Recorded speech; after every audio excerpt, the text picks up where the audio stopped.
Hello, welcome, and thanks for joining us on this edition of News 2. I'm Sandra Gumansing. Governor John DeYoung now has a list of more than 20 people to consider for the Juan Luis Hospital's governing board.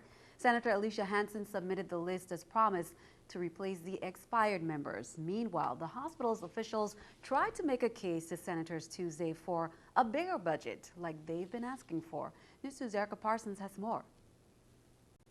Senator Alicia Hansen answered Governor DeYoung's challenge to provide a list of people willing to serve on Juan Luis Hospital's governing board. On Thursday, she forwarded a list of 25 people for his consideration. Of course, the list includes doctors, nurses, and others in the medical profession, but there is also a mix of other people, including attorneys, accountants, local business owners, a clergyman, and other residents who say they have a vested interest in Juan Luis Hospital and the community. The hospital's board is currently without a quorum to make decisions. They were already operating without the full 9-member board when the board's chair and another member both tendered their resignations last week. The shakeup came after interim CEO Dr. Emile Griffith's resignation earlier this month. That followed with a powwow with Griffith and senators that led to the board voting to reinstate him just before a Senate session was called to hear the case and subsequently canceled. That discussion was to center around not just Griffith, but the fiscal state of the hospital. Luis Hospital officials testified before senators Tuesday requesting more money. The hospital's fiscal year 14 budget appropriation is down 40% since 2008, and they told senators that a reduced budget means reduced services. They said they're working with management staff and the board to develop a plan to continue to at least serve the critical areas of the hospital if they don't get more money. As for that list of possible board nominees, former board member Imelda Dizon, who was one of the 2 to resign last week, was on it. She told News 2 that resignation is effective August 31st, and she does not want to continue as a board member after that. She said all the board members' terms had expired, and they really need a new set of board members. Erica Parsons, News 2. Hospital officials also told senators that they incur more than $30 million annually in uncompensated care costs. Well, at a budget hearing before the 30th legislature, Labor Commissioner Albert Bryan described the difficulties the Labor Department is encountering in providing essential services to the public, especially in maintaining unemployment insurance obligations, workers' compensation amid shrinking budgets, and more out-of-work Virgin Islanders. Bryan presented a budget that represents a 25% drop in the department's allotment from the general fund in just 2 years. And despite the problems they are facing, he mentioned that the Labor Department has made some incredible strides in improving service and resource offerings to clients on the employee and employer sides. Criminal Investigation Bureau detectives on St. Croix have discovered a burned vehicle that has been identified as belonging to Earl Charles, who was reported missing on July 22nd. Police said that a burned body was also in the vehicle. However, the medical examiner will provide the final identification of the victim. Police were investigating a case of a missing person and a fire at a residence in Estate Wim. 57-year-old Earl Alwick Charles of Estate Wim was reported missing by his brother on July 22nd. The missing man's brother told police he last saw Earl Charles about 6 p.m. on July 22nd driving his vehicle on the Queen Mary Highway in the vicinity of Estate Campo Rico. Later that night, at about 11:30 p.m., he heard his brother's truck come into the yard of the residence they share and then leave. The brother heard an explosion and noticed that the house was on fire. Criminal Investigation Bureau detectives on St. Croix have discovered a burned vehicle that has been identified as belonging to Earl A. Charles, who was reported missing on July 22nd. Police said a burned body was also in the vehicle. Due to the condition of the body, police said the medical examiner will provide the final identification of the victim. The discovery was made at about 1:45 p.m. on July 24th. Investigation Bureau detectives on St. Thomas say 17-year-old Khalif Francis and 18-year-old Jaquan Joseph were rearrested and charged as adults for their participation in the murder of 67-year-old William Hyde, who was brutally beaten on Megan's Bay Beach on November 23rd, 2012. Hyde later died from his injuries after he was taken off of life support.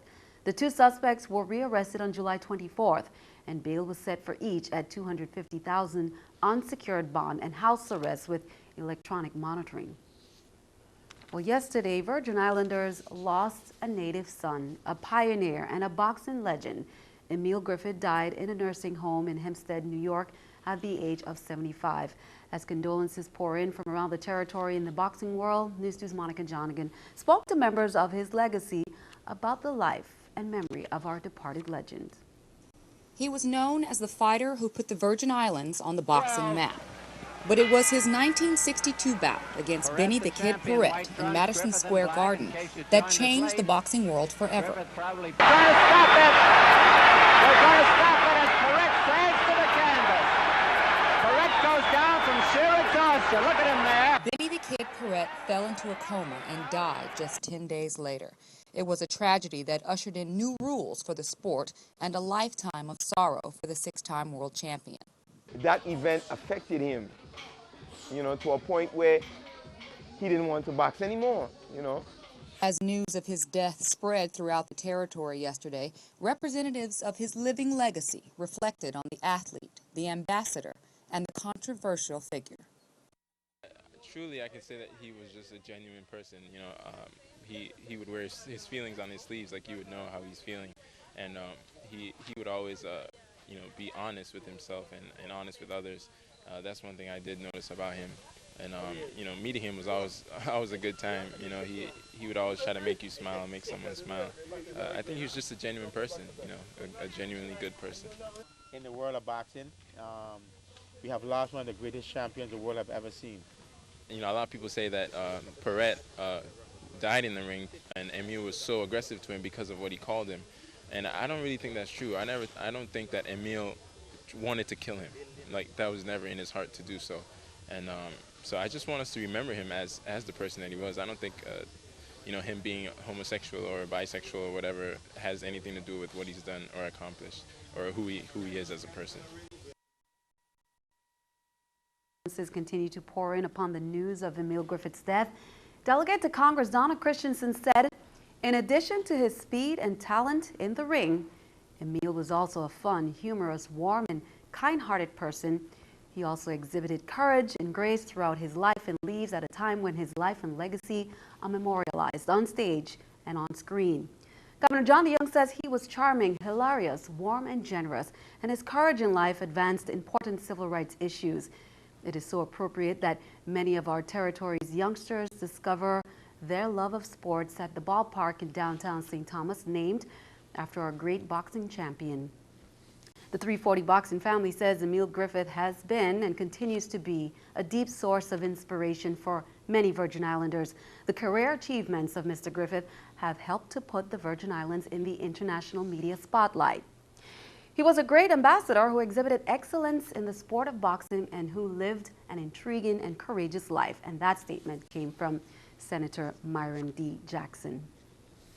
The surveillance programs Edward Snowden exposed are at the center of debate on Capitol Hill. Lawmakers are voting on a measure to scale back the NCA's reach. Supporters of the amendment say it's a matter of privacy. Opponents say it's a matter of national security. Danielle Nottingham has more from Capitol Hill. Lawmakers are in a high-stakes debate over the NSA's surveillance program. Americans should be secure in their private papers, electronic or otherwise, against unreasonable searches and seizures. A measure is up for vote in the House, limiting the NSA's ability to collect phone records from millions of Americans. The amendment sponsors want to require the agency to identify an individual as under investigation first. Republican Thomas Massey does not buy the argument blanket surveillance makes Americans safer. Look, we could all be safer if we would put tracking devices in our car and cameras in our house. But we're not going to submit to that because it's a free country. And we don't think we should submit all of our phone records to the government either. Supporters of the NSA's programs, including the White House and chairs of the intelligence committees, made a big push here on the Hill for lawmakers to vote no. Maryland Democrat Dutch Ruppersberger says the NSA surveillance has helped identify terrorists. What we're doing in the metadata program is finding a needle in a haystack, and you need the haystack in order to find the needle. Edward Snowden touched off this latest debate when he exposed the NSA programs. He's still waiting inside the Moscow airport for Russia to grant him temporary asylum. Secretary of State John Kerry asked the Russians again Wednesday to return Snowden to the U.S. to face trial. Danielle Nottingham at CBS News, Capitol Hill. And keeping our eye on the economy, Apple is leading a rally in technology stocks. The company beat Wall Street's estimates for quarterly earnings and revenue. Apple also sold more iPhones than expected last quarter, 31.2 million. AT&T says smartphone sales hurt its bottom line last quarter. Profits fell as costs surge. AT&T subsidized sales of smartphones in the hopes of making money back over the life of a 2-year contract. This is the New York Stock Exchange with Scotiabank Stock Market Watch. The Dow, Nasdaq, S&P. Dow down 25. S&P also down at 6. Coming up on News 2, more from the hearings on the proposed Hovensa agreement and the concerns. That's coming up next.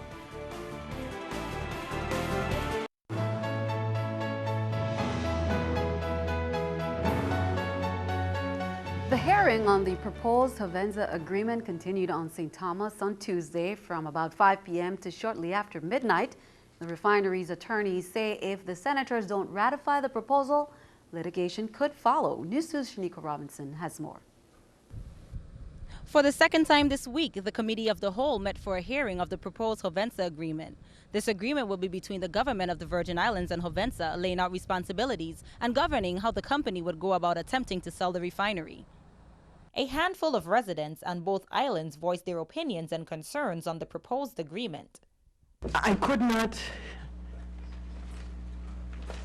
write this testimony because I was truly troubled. If you were telling me that a sale was going to reduce the LEAC or even do away with it, that's what I'm talking about. I feel deja vu.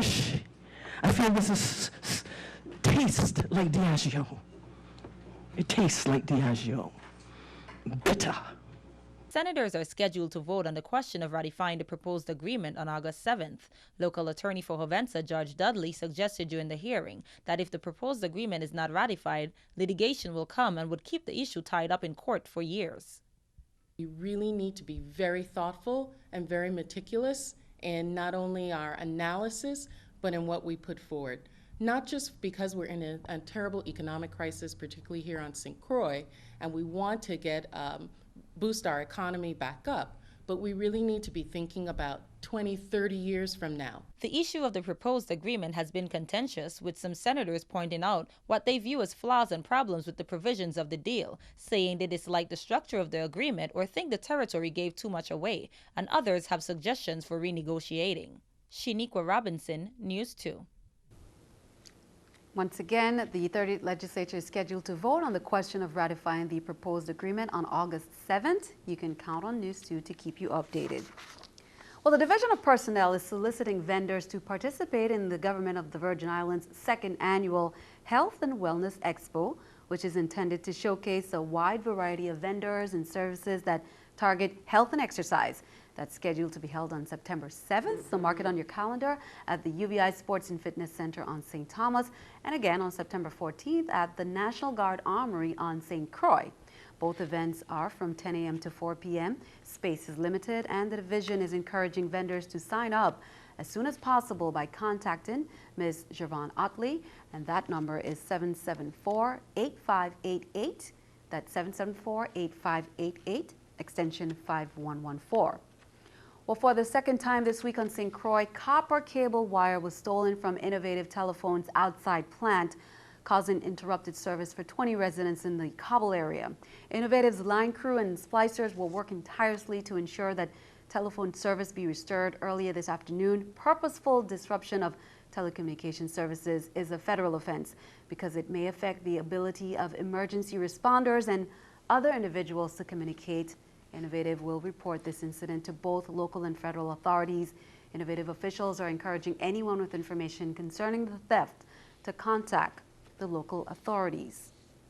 Well, the VI's Mentoring Through the Arts of Music program is getting a lift this summer. United Jazz Foundation, who administers the local education program, is partnering with the Jazz at Lincoln Center organization to add even more resources. Through the collaboration, new teachers will be added to its roster and implement a new program for VI children 8 years and under. Wednesday featured a master class and a summer band concert.